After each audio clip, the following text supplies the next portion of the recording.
Hi செல்ல குட்டீஸ். இன்னைக்கு நம்ம என்னடா ஸ்பெஷலுடைய கதை நேரத்துல 3வது திருக்குறள் பார்க்க போறோங்க. இது கடவுள் வாழ்த்து அப்படிங்கிற அதிகாரத்தை சேர்ந்த குறள் என்னன்னு பார்த்துடலாங்களா? மலர்மிசை ஏகினான் மானடி சேர்ந்தார் நிலமிசை நீடு வாழ்வார். இதை ஒரு வேர்ட்ஸுக்கும் என்னென்ன மீனிங் அப்படின்னு நம்ம பார்த்துடலாம். ஃபர்ஸ்ட் மலர் மிசை அப்படின்னா மலர் மீது, மலருக்கு மேல. ஏகினான் அப்படின்னா வீட்டில் இருக்கக்கூடிய இல்ல நடந்து போகக்கூடிய. மானடி சேர்ந்தார் அப்படின்னா சிறப்பு மிக்க திருவடிகளை அடைவார். நிலமிசை நீடு வாழ்வார், இந்த பூமியில நீண்டு வாழ்வாங்க.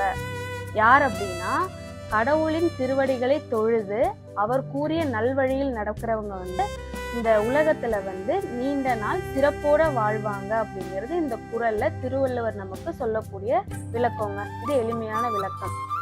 இப்போ நம்ம இதுக்கு ஒரு குட்டி கதை பார்க்கலாமா? அர்ஜுன்னு ஒரு பையன் இருக்கான். அந்த பையன் சின்ன சின்ன விஷயத்துக்கெல்லாம் சீக்கிரம் கோவப்படக்கூடிய ஒரு பையன். நல்ல பையன் தான், ஆனா கோவம் டக்குன்னு வந்துருவாங்க. ஒரு நாள் அவன் ஸ்கூலுக்கு போகும்போது போற வழியில ஒரு கோவிலை பார்த்து சாமி கிட்ட கும்பிடுறான். இன்னைக்கு நான் எந்த ஒரு விஷயத்துக்குமே கோவப்பட மாட்டேன், யார் என்ன பண்ணாலும் அவங்கள ரொம்ப சாஃப்டா ஹேண்டில் பண்ணுவேங்கிற மாதிரி ஒரு மைண்ட் செட்ல அவன் ஸ்கூலுக்கு போறான். போற வழியிலேயே பாத்தீங்கன்னா அவன் ஸ்கூல்ல படிக்கிற இன்னொரு பையன் அவன்கிட்ட வம்பு இழுக்கிறான், சண்டை போடுறான். அப்போ இந்த பையன் ஒரு செகண்ட் அவனுக்கு கோவம் வந்துருச்சு, இருந்தாலுமே அவன் யோசிக்கிறான், நம்ம இன்னைக்கு சாமி கிட்ட வேண்டிட்டு வந்திருக்கோம், யார்கிட்டயும் சண்டை போடக்கூடாது, பொறுமையா இருக்கணும்னு.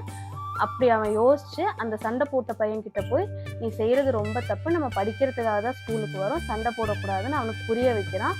அந்த பையனும் புரிஞ்சு அவன்கிட்ட மன்னிப்பு கேட்கிறான். இது இந்த மாதிரி போயிட்டு இருக்க டைம்ல இவன் கிளாஸுக்கு போயிடுறாங்க.